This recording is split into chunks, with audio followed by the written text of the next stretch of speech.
A paz do Senhor para vocês todos, jovens, adolescentes, jovem na real, né? Amém? Vamos abrir lá Gálatas 5. Quem se lembra o tema da série de mensagens? Quem se lembra pode gritar aí. E só o povo lá de fora, minha gente. Qual é o tema da série de mensagens? Por favor, vocês já aqui de dentro. Obras da carne, amém. Gálatas 5, versículo 19. Amém. Diz assim, Gálatas 5, 19. Ora, as obras da carne são manifestas: imoralidade sexual, impureza e libertinagem. Aí tem uma série de outras obras da carne, mas nós vamos parar por aqui, porque é sobre essas que nós iremos falar. Imoralidade sexual, impureza e libertinagem. Amém? E vamos já de cara partir para 1 Coríntios 6, porque é a partir daqui que eu vou falar a respeito de imoralidade sexual, que é a primeira obra da carne que nós iremos citar aqui, tá? 1 Coríntios 6, 12.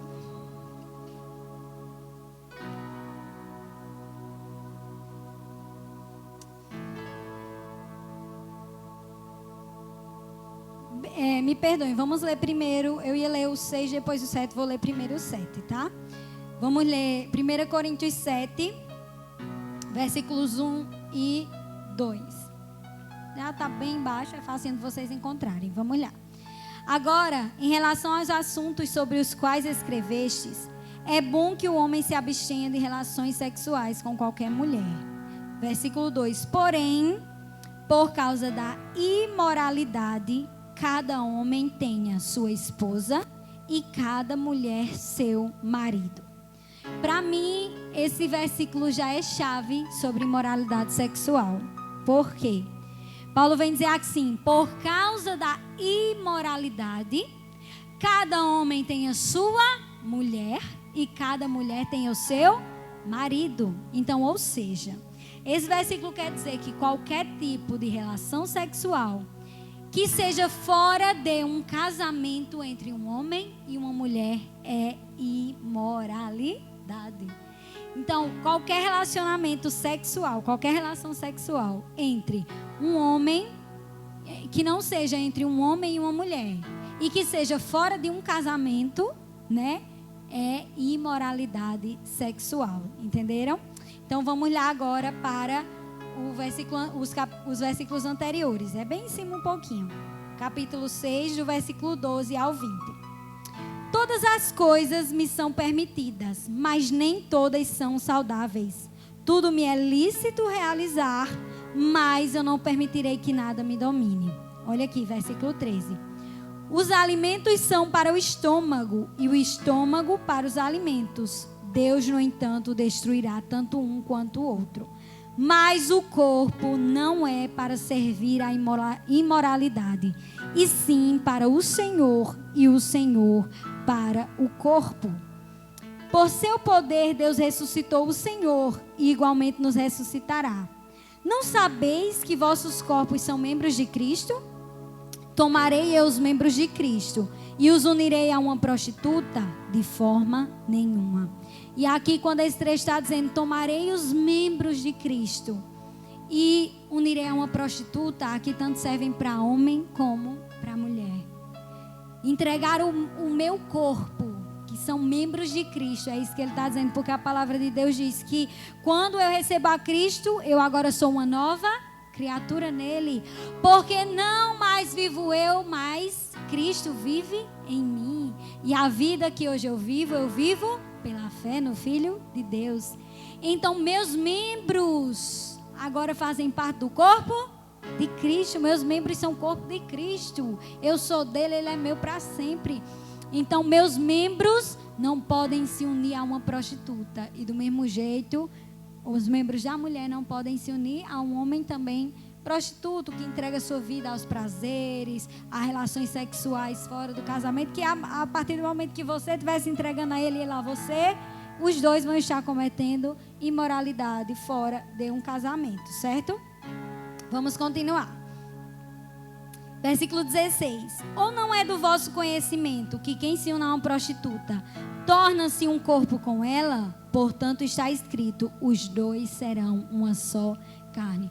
Olha que coisa forte, isso é a mesma coisa que a Bíblia fala quando diz, deixará, pois, o homem, seu pai e sua mãe, se unirá à sua mulher e os dois serão uma só carne.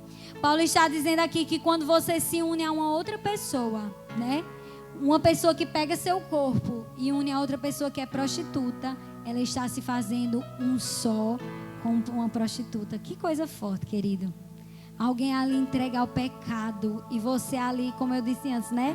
Que teve sua vida lavada, remida pelo sangue do Cordeiro, unindo seu corpo à prostituição. Imagine quantas coisas ali, os dois sendo um só, você ali recebe, espiritualmente falando, né? Do mesmo jeito que Deus une um casal e faz deles um só corpo. Aqui está comparando isso a quem se une a uma prostituta. Tá certo? Vamos continuar. Entretanto, versículo 17. Aquele que se une ao Senhor é um só espírito com Ele. Fugi, portanto, da imoralidade sexual. Qualquer outro pecado que uma pessoa comete fora do corpo os comete. Todavia, quem peca sexualmente, peca contra o seu próprio corpo. Olha que coisa forte. Vocês já devem ter ouvido muito esse trecho da Bíblia. Mas é muito forte isso. Qualquer outro pecado que a gente comete é fora do corpo. É contra o Senhor que a gente comete, né? Mas quando a gente se prostitui, quando comete imoralidade sexual, você não está cometendo um pecado só contra o Senhor. Você está pecando contra o seu próprio corpo. Você está trazendo danos ao seu próprio corpo. E existem tantas coisas que provam isso, né? Nessa geração de sexo, drogas e rock and roll, né? Que foi quando se começou a usar a pílula anticoncepcional, descobriu-se um monte de doenças venéreas, né? Aí daí, depois criaram a camisinha para o sexo livre poder continuar sem a questão das doenças. Primeiro veio essa questão do sexo livre, que tanto se pregou essa cultura hippie e tantas outras coisas. Veio a questão da gravidez, né? E com a criação da pílula, as pessoas se sentiram seguras para saírem praticando sexo livremente e espalhou-se muito as doenças venéreas porque fazia sexo com inúmeras pessoas e essas doenças iam se espalhando e depois criaram a camisinha para que as pessoas pudessem continuar com sexo livre, prevenindo-se dessas doenças. Mas isso não foi feito para quem é servo de Jesus, amém?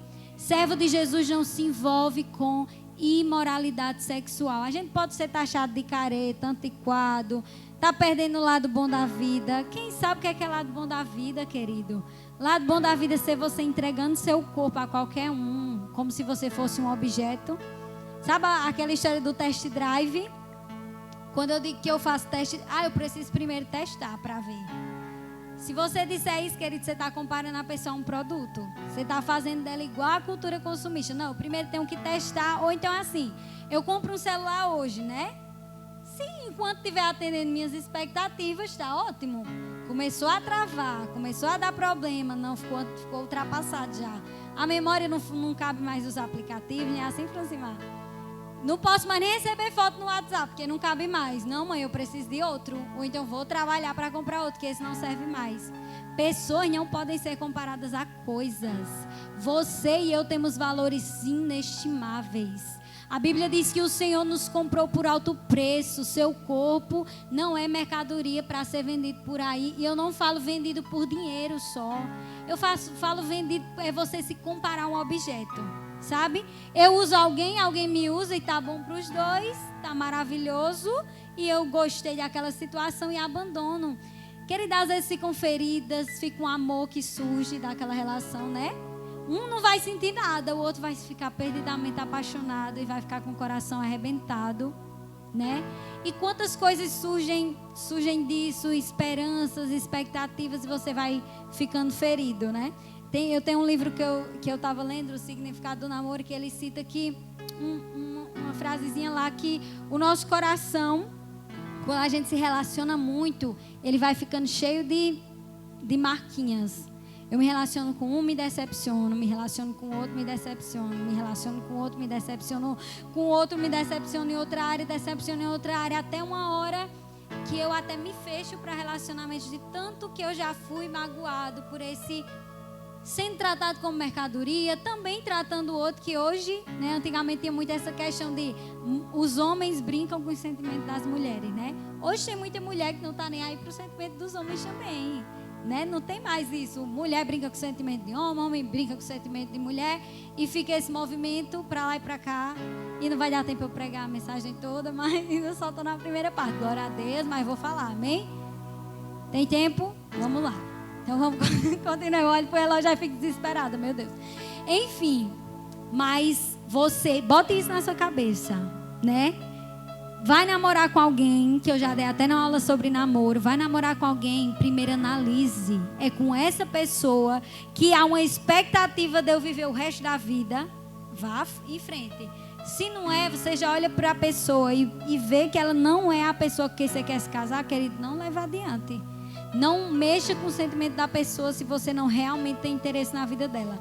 Porque casamento é coisa séria, né? E como eu disse na live lá sobre namoro, né? Que eu nem lembro mais o tema da mensagem, mas era sobre namoro cristão. Que as pessoas hoje em dia têm essa ideia de casou, não deu certo, separa. Cristão não é assim. Casamento é coisa séria. E se você vai escolher alguém para ficar pro resto da vida, você vai ter que ter consciência que é uma decisão, é um pacto, é uma aliança.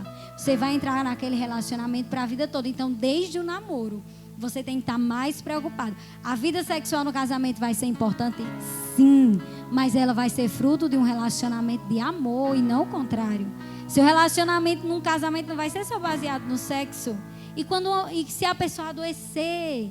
E se a pessoa precisar de você?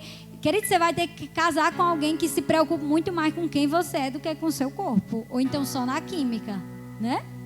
Que é química, e se a química uma hora esfriar, aí você vai abandonar? Não vai. Tem que ser amor primeiro, tem que ser interesse pela vida do outro.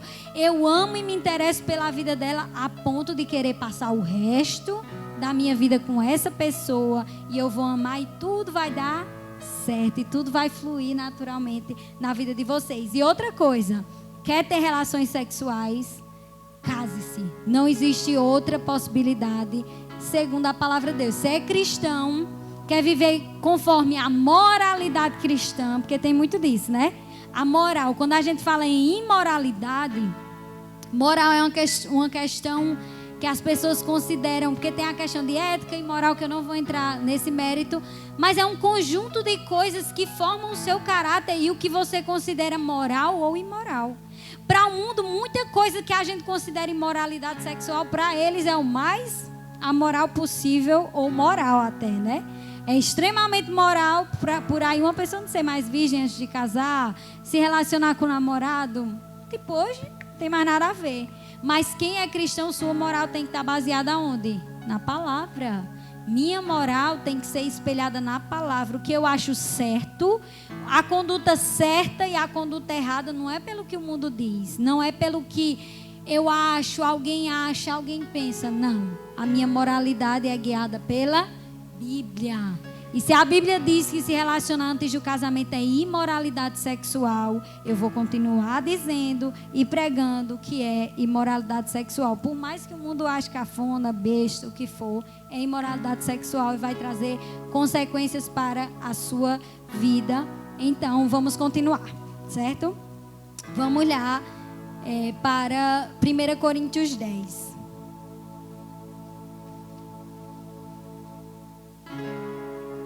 Aleluia, 1 Coríntios 10. Não se preocupe, essa mensagem vai ficar bem com cara de estudo, mas é assim que vocês me conhecem, né? Sabe que é bem desse jeito que eu prego, mas tenham paciência, preste atenção, amém? Professor, se lembre. Dia do professor, me honrem, por favor, que eu prego igual uma professora. Mas é assim mesmo, vamos lá. 1 Coríntios 10, diz assim: portanto, irmãos, não quero que ignoreis que nossos antepassados estiveram todos debaixo da nuvem e todos passaram pelo mar. Aqui a palavra está nos lembrando lá do povo que veio do Egito, tá certo? E olha o que aconteceu com eles.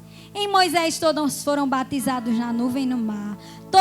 Todos comeram do mesmo alimento espiritual. Todos beberam da mesma bebida espiritual, porque tinham sede e saciavam pela rocha espiritual que os acompanhava, e essa rocha era Cristo.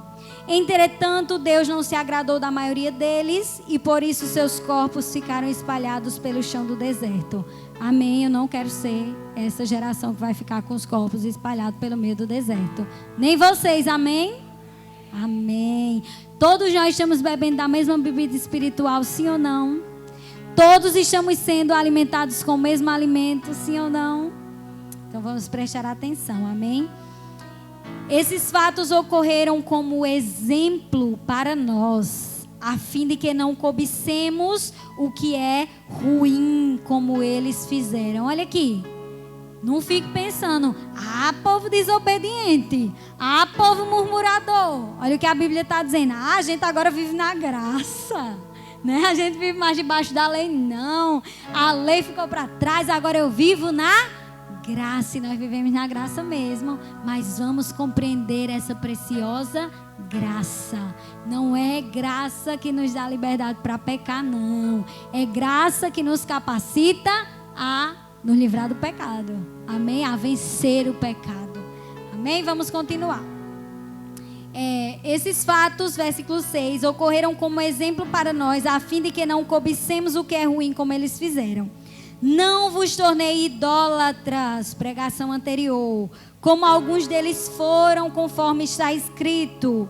O povo se assentou para comer e beber e levantou-se para se entregar a orgias.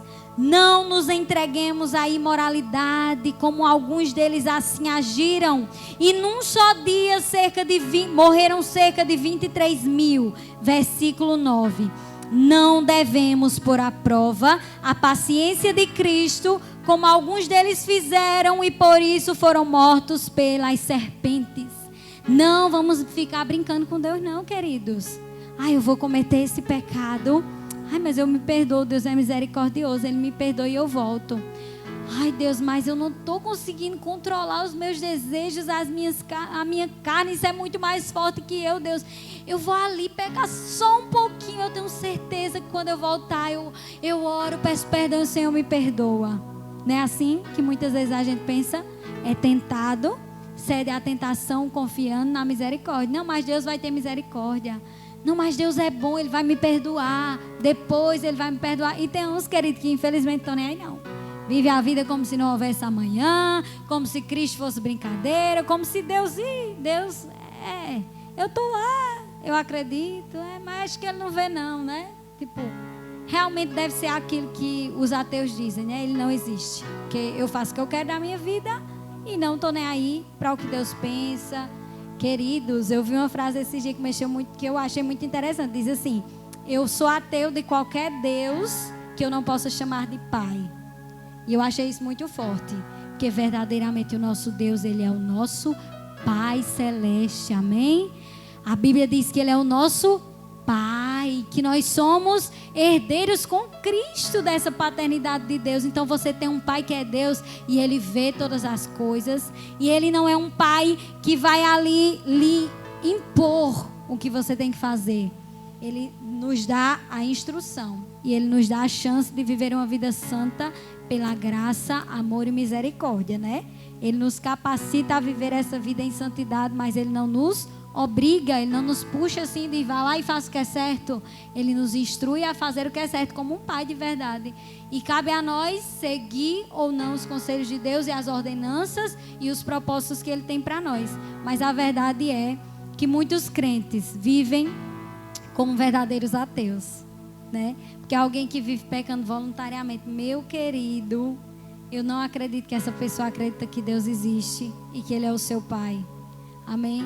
Porque primeiro de tudo, o que nos une a Deus é o amor. Primeiro, a Bíblia diz: nós amamos porque Ele nos amou primeiro. Então Ele nos amou, por isso nós o amamos. Isso é uma relação de amor, uma aliança de amor entre nós e Deus. Então quem vive por aí, pecando à torta e à direita, sem lembrar nem que Deus existe, me perdoe, você não é crente, você é ateu. Você não acredita que Deus existe e que há um julgamento para tudo que a gente faz na terra e que Deus, isso entristece, né, o coração do nosso Deus. É assim que eu ensino sempre ao meu filho, né? A respeito disso. Filho, você quer entristecer o coração do seu melhor amigo? Você quer deixar ele triste? E é tipo assim que eu vejo. Queridos, e eu quero dar um breve testemunho. Eu não gosto muito de falar sobre mim mesmo. Não gosto, né?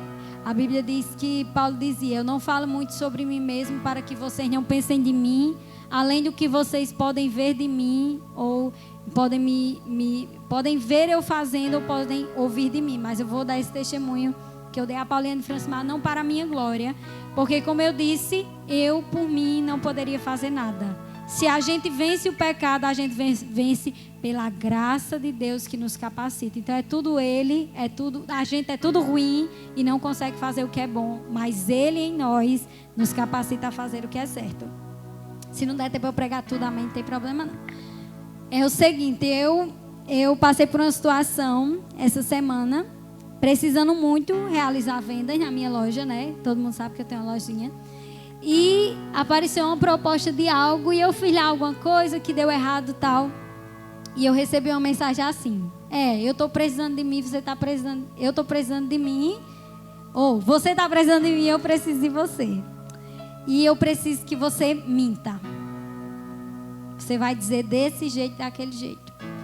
E na hora eu precisei dizer para aquela pessoa: me perdoe, mas eu não vou mentir. E eu estava perdendo uma venda de muito dinheiro. Muito dinheiro, mas eu não pensei duas vezes. Eu sei que não eu, mas o Espírito Santo de Deus em nós nos capacita a fazer isso. Porque humanamente a gente ia lá, mentiria e dizia: Senhor, me perdoe, o Senhor sabe, Jesus, que eu estou precisando, né? Eu estava precisando, Jesus, o Senhor sabe, eu precisei mentir, Jesus, o Senhor sabe que eu precisei mentir, né? Assim que às vezes o diabo insiste, eu vinha dizendo a Francimar.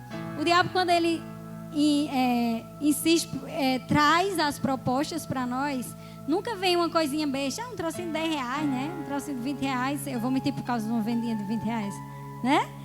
Mas ele vem com uma bandeja. Olha aqui, minha filha, né? Você precisa disso aí, vai deixar passar. Só por causa que você não vai dizer uma mentirinha besta que não faz mal a ninguém, né? Tipo assim, não vai fazer mal a ninguém, mas enfim, né? Permaneci e saí, né? Senhor, mais vale agradar a Deus que ao mundo. Eu não me importo. Se eu perder, o Senhor me dá de novo. Se não me der também, amém. Eu louvar o Senhor pelo que o Senhor, né, não pelo que o Senhor faz ou vai fazer ou não vai fazer. Eu louvar a Deus pelo que Ele é. E saí, né, para resolver esse negócio lá com Francimar e Pauliana. Quando saí de dentro do banco, recebo uma mensagem: eu posso ir aí ainda?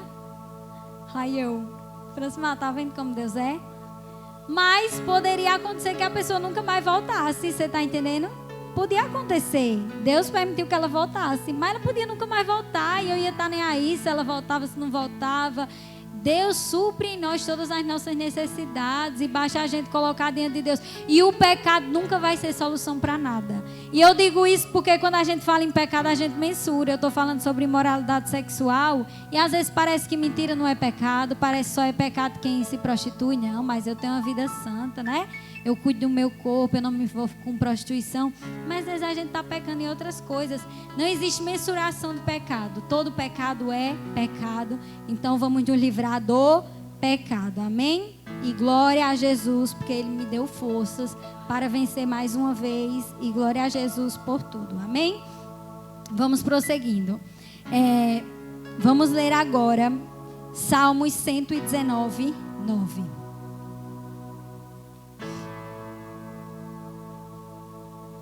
Quem não conhece esse versículo, por favor, acho que todo mundo.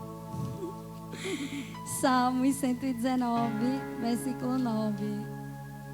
Eu vou dizer só o início e vocês vão completar. Como pode um jovem guardar? Gente, o final. Eu vou dizer a primeira parte, você diz a segunda.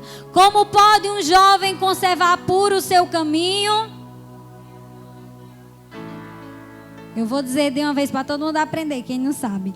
Como eu vou ler até em outra tradução, que não é nessa não, eu tenho decorado em outra. Como pode um jovem guardar puro o seu caminho, observando segundo a palavra de Deus? Amém? Sempre guarde esse versículo ali num lugarzinho bem especial do seu coração. Um jovem guarda puro o seu caminho. Agora nós vamos para a segunda, que é a impureza. Nós guardamos puro o nosso coração, o nosso caminho, quando nós observamos a nossa vida. Como eu disse, a nossa moralidade ela tem que ser pautada pela palavra. O que define o conjunto de regras morais da nossa vida é a palavra, não é a sociedade, não é o mundo, é a palavra de Deus. Então, o único jeito de você manter o seu coração puro é observando as suas atitudes, eu observando as minhas atitudes, segundo a palavra de Deus. E agora eu fujo não só da imoralidade sexual, eu saio aqui para todos os âmbitos da nossa vida. Impureza é mistura com o que é mal. O ouro ali, enquanto ele não está refinado e ali purificado de tudo que é substância misturada ali no ouro, ele não fica puro. E nós somos como esse metal precioso, amém? A nossa vida precisa ser refinada como ouro. E Deus quer tirar de nós toda impureza. Eu nunca esqueço de um acampamento que a gente foi, que era sobre vasos de barro, lá em Acari. E alguém pregando, que eu não lembro se foi a pastora Igara, falava sobre isso, que tem uma fase ali do barro, que o oleiro amassa assim, ó, procurando pedrinhas dentro do barro, que é para tirar e deixar esse barro mais...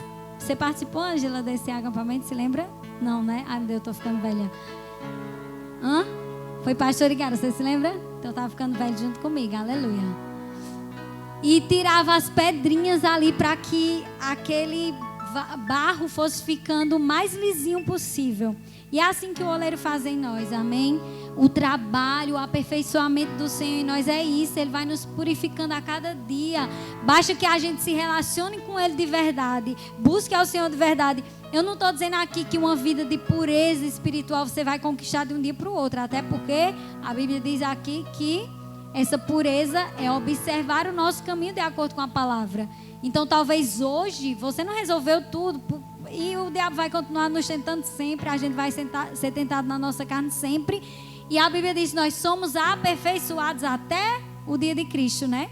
Então vai ser um trabalho de aperfeiçoamento. E como a própria palavra diz, nós vamos caminhando de acordo com o nível de aperfeiçoamento que a gente chegou. Mas buscando sempre essa pureza espiritual. Senhor, se ainda tem uma pedrinha aqui que o Senhor precisa tirar. Amassa aqui um pouquinho. Vai doer, Senhor, mas tira. Amassa o barrozinho um pouquinho e tira essa pedra, Jesus. Faça essa oração. Diga, Senhor, a Bíblia diz que o Senhor, Ele esquadrinha o nosso coração. Ele conhece cada detalhe do meu e do seu coração. A Bíblia diz que Ele esquadrinha assim, ó. Ele sonda e conhece o nosso coração. Então que a gente peça para o Senhor, Senhor, vê aqui a minha vida. Vê aqui se há algum caminho mal, me purifica das minhas falhas. Senhor, aquilo que é difícil para mim, vem me ajudar, Jesus. Cada um sabe sua área que precisa de pureza nos olhos, na mente, né? Tantos pensamentos impuros às vezes enchem a nossa mente. E uma coisa que eu medito muito é que a gente não... E está escrito na palavra, eu não sei exatamente a referência, mas diz assim que o meditar do meu coração seja agradável a ti. Que os meus pensamentos e o meditar do meu coração seja agradável a ti. Então eu penso que a diferença é, vem o pensamento impuro e eu dou vazão àquele pensamento. E eu começo a ter prazer naquele pensamento. Eu estou dando lugar a pensamentos que me levam à impureza.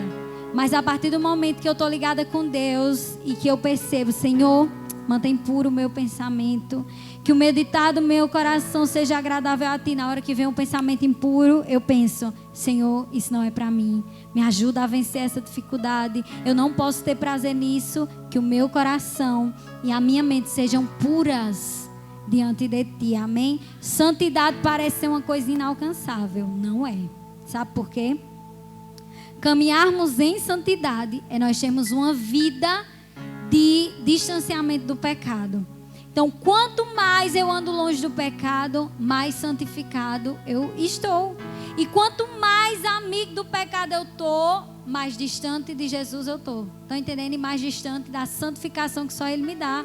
Então, viver uma vida de santidade aqui na terra não é eu ser perfeito, porque a gente não é. E só vai ser um dia quando a gente for glorificado lá com o Senhor. Porque se a gente já fosse, era igual Enoque, né? E Enoque andava com Deus e já não era mais, porque o Senhor o tomou para si. Chegou ali à perfeição, andou tanto com Deus que ficou perfeito em vida e Deus levou. Então, se não está acontecendo isso comigo e com você, a gente não está perfeito.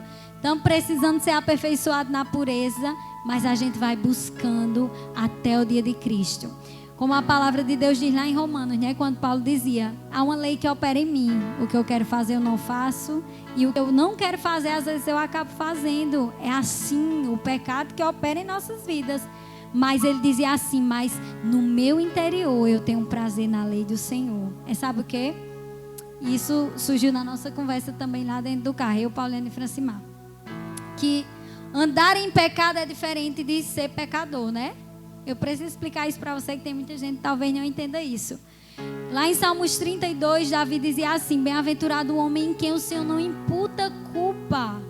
E eu pensava um dia com Deus, quando Deus me revelou esse versículo, eu jovenzinha, eu acho que eu tinha 19 anos, trabalhava em Picuí, e eu estava sentada na parada, e por um momento eu pensei, Senhor, mas se eu morrer agora, por exemplo, eu estou aqui, parada, vem um carro e me atropela, morri. E se sem querer eu tiver tido um pensamento impuro? E se eu tiver, por um acaso, sei lá, negligenciado, me omitido em relação a alguém aqui nesse segundo, e eu morrer, eu vou ser julgado igual aos ímpios? Eu pensava e fiquei meditando. Senhor, tem misericórdia de mim, Jesus. Eu amo tanto o Senhor, eu amo tanto a sua presença. Como pode? Aí eu vou para o inferno, Jesus. E eu pensava com Jesus assim, né?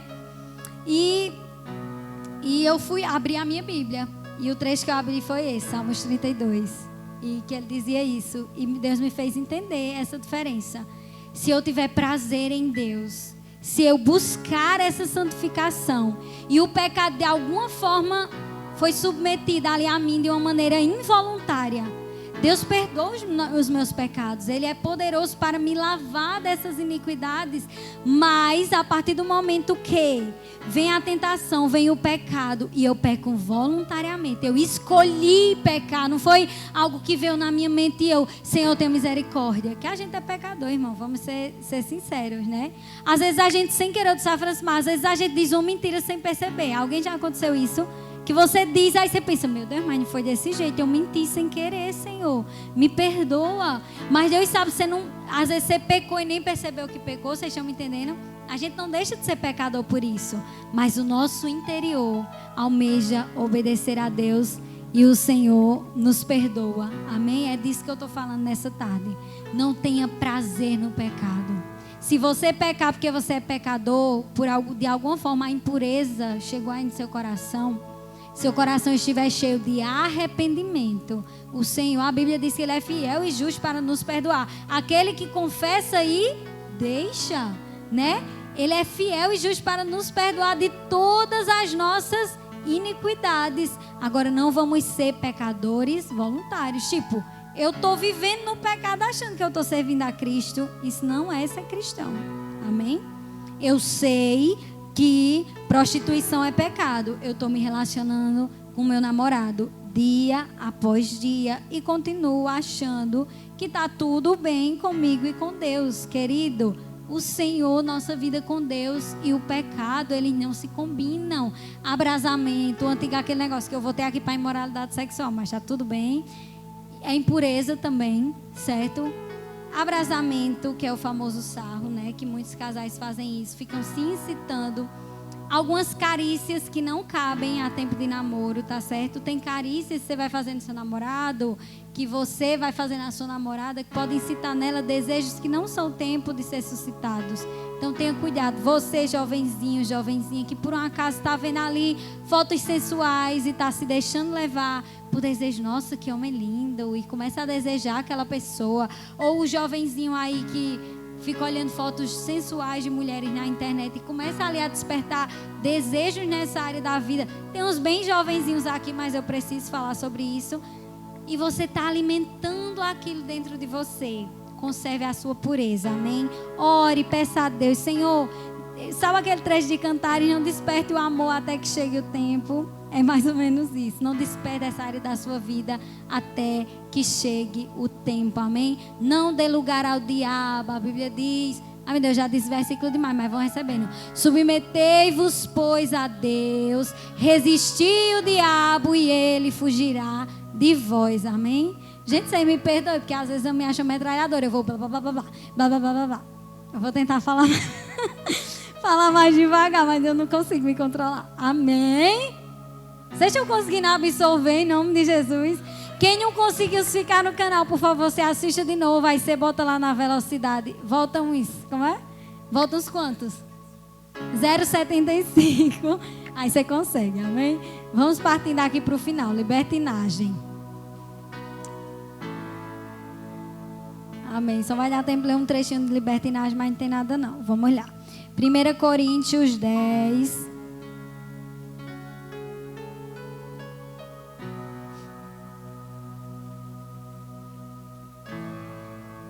do versículo 23 ao 33. Limites da liberdade cristã. Sim, tudo é permitido, porém nem tudo é proveitoso. Sim, todas as coisas são lícitas, contudo nem todas são edificantes. Ninguém deve buscar o seu próprio bem, mas o bem do seu próximo. Vamos pular aqui para o versículo 31. Assim seja comendo, seja bebendo, seja fazendo qualquer outra coisa, fazei tudo para a glória de Deus. Não vos tornei motivo de tropeço nem para judeus, nem gregos, nem para a igreja. Versículo 33. Também eu procuro agradar a todos de todas as maneiras possíveis, porquanto não estou em busca do meu próprio bem, mas procuro o bem de muitos para que sejam salvos. E nós vamos ler Gálatas 5,13 para eu completar aqui o raciocínio com vocês, certo? Diz assim, não precisa abrir não. Caros irmãos, fostes chamados para a liberdade, todavia não useis da liberdade como desculpa para vos franquear a carne, antes sede servos uns dos outros mediante o amor. O que eu penso aqui sobre libertinagem, o que a palavra diz sobre libertinagem, e eu construo aqui isso com vocês, em relação à palavra. Libertinagem é quando eu uso a minha liberdade cristã para fazer tudo o que me dá na telha, como diz um livro que eu não me lembro quem é o escritor que Veracilda me emprestou. Faça o que te der na telha, que é um jargão, ao meu ver, do diabo, para te dar uma liberdade para fazer sua própria vontade e não a vontade de Deus, já que o nosso coração, ele é o quê? É o quê? Ah, glória a Deus. Enganoso. Então, se eu sigo o que eu penso que é certo sempre... eu vim até cantando aquela musiquinha de Shot Santo com o Benício, ele amou dentro do carro. Tem nada a ver. Isso é normal? Outra coisinha que faz crente se dar mal, tem nada a ver. Isso é normal? Outra coisinha que faz crente se dar mal, e é tipo isso. A gente vai nessa de que não tem problema, não existe isso, não existe essa história, porque a Bíblia também não trata claramente sobre esse assunto, então não tem problema eu fazer. E aqui Paulo vinha dizendo inúmeras coisas sobre comer carne e tantas outras coisas, e ele dizia, querido, se isso faz o fraco cair, você está pecando contra Cristo, porque aquele fraco que cai, ele deixou de servir a Cristo porque viu você comendo a carne, ou viu você com uma... Vamos usar um exemplo. Por exemplo, a gente conhece o lugar onde a gente vive. Se alguém vir você bebendo uma cerveja zero álcool, vai entender que a cerveja é zero álcool? Não vai. Então vai ver você bebendo a cerveja e vai dizer, olha a Zaf bebendo uma cerveja. Aí a pessoa, o irmãozinho lá era viciado em cerveja. Aí faz, mas irmão Azaf nasceu na igreja, cresceu na igreja e tá bebendo a cervejinha. Acho que tem nada não, eu tomar também. Aí vai lá, cai na vida da bebida, no álcool, morre. Perdemos o irmãozinho para Cristo. Ou então você, tem nada não, eu posso ir em uma festa, não beber, não me prostituir, eu vou estar lá, eu sou servo de Cristo. Tudo é puro para os puros, ainda usa a palavra. tudo é puro para os puros. Então eu vou para a festa, não vou beber, não vou me embriagar, não vou me prostituir e tá tudo bem eu estar na festa. Aí o irmãozinho fraco na fé, que tinha todas aquelas lutas, quando ia, namorava com não sei quantas, se prostituía, vê você lá na festa e faz, meu Deus, vou usar mais Asaf não. Meu Deus, a irmã da Emily, olha, tão crente, tão fiel a Deus. Eu não estou dizendo que você está não, meu filho, é só para dar um exemplo, viu? E a irmã da Emily tá lá, então eu vou também, né? Não tem nada nela, tá lá, e não tá bebendo, daqui a pouco esse vai lá, bebe, se prostitui, cai na farra, perdemos mais um para Cristo. Então ele dizia, não por causa da sua consciência, mas por causa da consciência do outro. Não faça aquilo que vai fazer um outro cair. Por quê? Querido, eu lendo esse trecho aqui de Gálatas, eu até anotei. Nós não podemos perder a nossa consciência de corpo. Nossa geração tem perdido um pouco isso, eu não sei se vocês percebem. No passado, quando eu lembro que logo quando eu cheguei na igreja, eu ouvia muito isso. Ai, mas o irmão fulaninho, né? Tipo, pecou, tá ali trazendo... Tipo, é uma vergonha para a igreja aquilo que ele está fazendo e todo mundo se entristecia. Ou então, quando eu ia cometer alguma coisa, eu pensava, né? Mas a minha igreja, o que os irmãos vão pensar? Vão ficar tão tristes comigo porque eu estava ali tão fiel a Deus e agora eu estou entristecendo o corpo de Cristo. Queridos, hoje a gente não vê muito esse comentário, não. Tipo assim, a vida é minha, eu faço o que eu quero. Se eu pecar, errar, sou eu mesmo? Sou eu. Estou pecando. Se eu não voltar para Cristo também não tem problema, sou eu. Nós estamos perdendo essa consciência de corpo. A Bíblia diz que não tem como, né? Eu posso ser o dedo mindinho do corpo, mas se estiver doendo, eu duvido. Seu dedo mindinho latejando, você conseguir botar a cabeça no travesseiro e dizer, não, mas não tem nada não, ele está latejando, mas eu aguento dormir. Aguenta não, viu? Vai ficar, enquanto você não tomar um analgésico para a sua cabeça parar ali e o seu cérebro parar de sentir a dor, você nem adormece. Então nós somos um corpo e mexeu com todo o corpo. Então tem essa consciência de cristão, de corpo, membro de um corpo. Quando você peca, quando eu peco contra Cristo e o corpo de Cristo sente. Amém? Então vamos ter essa consciência de corpo.